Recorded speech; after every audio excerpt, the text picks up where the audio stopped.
Exames de rotina? Mais ou menos. Venha, venha, vamos tomar um café.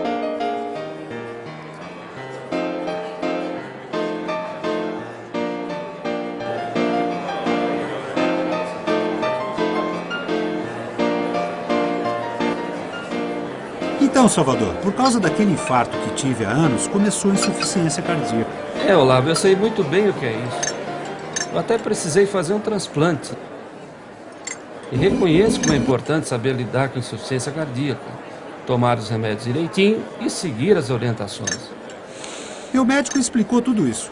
Insuficiência cardíaca não é mesmo fácil, mas também não é tão difícil entender.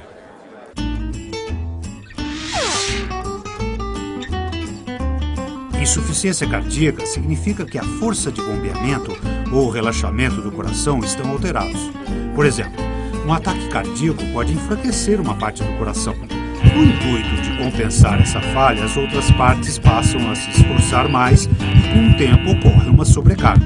É isso mesmo. Outro exemplo disso é a hipertensão não tratada, que faz com que as paredes do coração fiquem mais grossas, o espaço para o sangue diminui e ele então passa a bombear menos. Meu médico me explicou que com o tempo o coração perde a capacidade de ficar mais espesso e acaba se estirando, tornando-se grande e comprometendo sua força de contração. Isso mesmo. No caso do meu amigo aqui, o Olavo, a parede do lado esquerdo do seu coração saiu um tanto comprometida quando ele infartou no passado. Isso fez com que todo o coração passasse a trabalhar de forma diferente para compensar o lado prejudicado. É bom, Salvador, antes de continuarmos, lembrar que um coração nada mais é que uma bomba, dividida entre direito e esquerdo. O lado direito recebe o sangue pobre em oxigênio, vindo dos tecidos, e o repassa ao pulmão, onde agora, reoxigenado, é repassado para o lado esquerdo, que distribui o sangue pelo corpo. Sendo assim, o que acontece com o Olavo é que o sangue que deveria vir para o lado esquerdo, para ser distribuído, acaba se acumulando no próprio pulmão, pois a capacidade para bombear do ventrículo esquerdo está afetada. Tal como um acidente que dificultasse a passagem de veículos por uma avenida principal. Mais lentos, os veículos passariam a se acumular ao longo da avenida. É a mesma coisa com o sangue que, acumulado nos pulmões, causa ao nosso amigo, por exemplo, congestão pulmonar, que piora ainda mais durante o sono, pois quando deitamos, o sangue que está nas pernas não sofre tanta ação da gravidade. E com um ventrículo esquerdo que é incapaz de bombear, mais líquido se acumula no pulmão, obrigando o Olavo a dormir sempre com o tronco mais elevado. Com o sangue retido passando em menor fluxo para os órgãos, os rins entendem como uma queda do volume sanguíneo e então passam a reter mais líquidos e sal para tentar encher as artérias, causando um excesso de água no organismo e, por consequente, edemas ou inchaço. Já eu, Olavo, passei por um problema mais generalizado.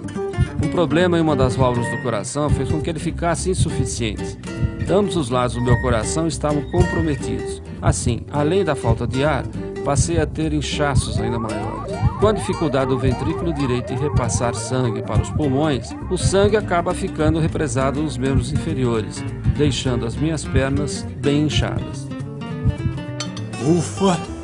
O doutor me falou dos procedimentos que devo tomar. Isso é muito importante. Tem que seguir direitinho. Olha, eu era um exemplo. Fazia tudo certo, embora algumas vezes acabasse com uma descompensação ou outra. Mas isso diminuiu bastante quando eu adotei os cuidados que me explicaram. É o que o doutor falou. Tem que seguir à risca. Pode não sanar os problemas, mas vai melhorar bastante. Posso garantir que no começo foi difícil. Controlar o sal... O sal, quando consumido em excesso, acumula-se no interior dos vasos e, como verdadeiras esponjas, passam a reter o líquido que, impedido de ser eliminado, agrava ainda mais a situação daqueles que sofrem de insuficiência cardíaca. E muito cuidado com líquidos, o excesso é prejudicial. Uma dica que eu te dou é o de delimitar a quantidade de água a ser tomada todo dia. Conversando com meu médico, ele me orientou o quanto que eu deveria tomar. Ele comentou ainda que, por se tratar de uma doença dinâmica, precisa de acompanhamento mais próximo. Principalmente com os medicamentos e quantidade de líquido, pois às vezes são necessários ajustes de acordo com o peso, pressão arterial, até mesmo a evolução da doença. Ele me disse para ficar de olho na balança. Aumentar cerca de 1 quilo da noite para o dia não é normal. Não é gordura, é acúmulo de líquidos. Bom, eu já fui orientado a respeito. O grupo multidisciplinar vai passar lá no meu quarto para me entregar o kit para ajudar a fazer o acompanhamento. É isso aí. Eles têm vários conselhos para te passar e sempre mantenha contato para saber como vai o seu tratamento. Tá certo, Salvador. Foi bom revê-lo. O prazer foi todo meu, Olavo. Está tudo aqui.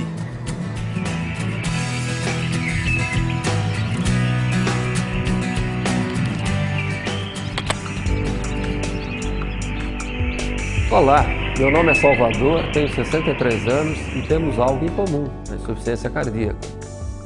O que você acabou de ver não é só um desenho animado, é o filme da minha vida. Eu e a insuficiência cardíaca somos velhos conhecidos e ao longo do tempo passamos a nos conhecer, a nos relacionar, a nos aceitar e principalmente a nos respeitar. Quando ela surgiu, a minha primeira sensação foi que ela havia vindo para tomar conta da minha vida. Ou melhor, ela havia chegado para roubar completamente o meu prazer de viver. Como certas coisas não têm mesmo remédio, quando elas surgem, o jeito é achar uma maneira de conviver com elas, descobrir uma nova forma de viver que necessariamente não será ruim. Sabe que com o tempo eu passei até a me dar relativamente bem com a insuficiência cardíaca? Completamente contra tudo aquilo que eu imaginava, e isso foi uma enorme surpresa para mim, os exercícios físicos passaram a me ajudar muito. Constatei que era completamente equivocada a ideia de que uma pessoa cometida pela insuficiência cardíaca estaria condenada a passar o resto da sua vida sentado numa poltrona. Uma reabilitação cardiovascular adequada e equilibrada melhora em muito o nosso quadro e principalmente a nossa disposição. Na área da insuficiência cardíaca, é incrível como a medicina evolui com extrema rapidez. Com frequência iam surgindo novos medicamentos e procedimentos que sempre me surpreendiam. Daí a enorme importância de mantermos um acompanhamento constante com os nossos médicos e tomar as medicações prescritas com todo o rigor. E isto é algo que só depende de nós. Claro que muitas vezes eu resistia a aceitar que era portador de uma doença e confesso que em algumas vezes não fui completamente verdadeiro com o meu médico. Só quando percebi que isso não me ajudava em nada foi que passei a melhorar. O perfeito ajuste da medicação só pode ser feito pelo médico, mas ele depende basicamente do que dizemos a ele. Mas você deve estar se perguntando sobre como me arrumei com as tão faladas restrições que a insuficiência cardíaca nos impõe. Bem, comigo foi assim. Aprendi a saborear o prazer de um descanso quando o cansaço nos surpreende. O uso de pouco sal me propiciou a descoberta de novos sabores, alguns até incríveis. Andar mais vagarosamente me transformou em um observador atento de tudo à minha volta. Com isso passei a descobrir muitas coisas novas, as quais antes eu nem notava. E com relação à restrição de ingestão de líquidos, você deve estar se perguntando também como é que foi. Inicialmente eu resisti a aceitá-la. Porém, logo percebi que as consequências disso eram muito ruins. O preço que pagamos com o excesso de líquido é muito alto, não vale a pena. Quando percebi que ao me manter dentro dos limites que me foram estabelecidos eu me sentia muito melhor, aceitei o fato e deixei de sofrer com isso. Esses limites variam de pessoa para pessoa. O truque de colocar numa garrafa dividida em 4 partes toda a água que poderia ingerir num dia funcionou muito bem. E era muito prazeroso ao deitar verificar que ainda havia um restinho de líquido que eu poderia ingerir à noite caso viesse a necessitar. Mascar umas pedrinhas de gelo seguido de uma boa goma de mascar, diet é claro, nos dá uma sensação tão refrescante que torna a necessidade de água assim ingerida muito menor.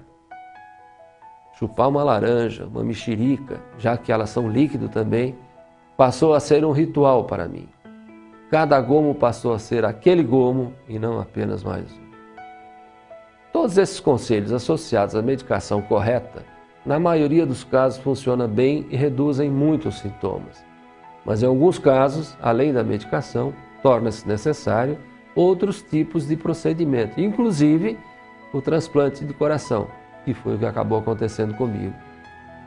Quando ficou clara a indicação do transplante, eu confesso que fiquei completamente atordoado, senti muito medo E isso aconteceu justo no momento em que eu já havia conseguido estabelecer um relacionamento até bastante amigável com a minha insuficiência cardíaca. Bem, hoje, já decorridos vários anos após o transplante, ainda guardo certos hábitos de minha convivência com a insuficiência cardíaca. Não perdi, por exemplo, e agora é só por puro prazer, o hábito de comer com pouco sal, de verificar o peso com certa frequência e assim regular a abertura da minha boca. Não deixei de fazer as minhas caminhadas. Tudo isso continua me fazendo muito bem. Me sinto mais jovem. Para finalizar, espero que esse testemunho da minha experiência sirva para ajudá-lo no seu tratamento. Fique com o meu abraço. Out of darkness we come, born into light with a shudder and scream.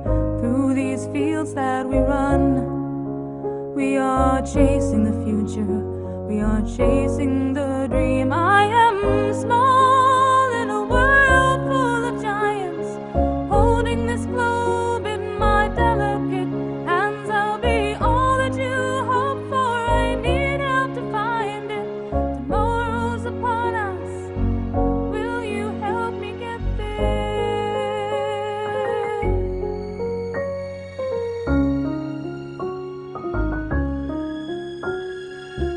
One small step at a time, I am learning to walk, I am learning to smile.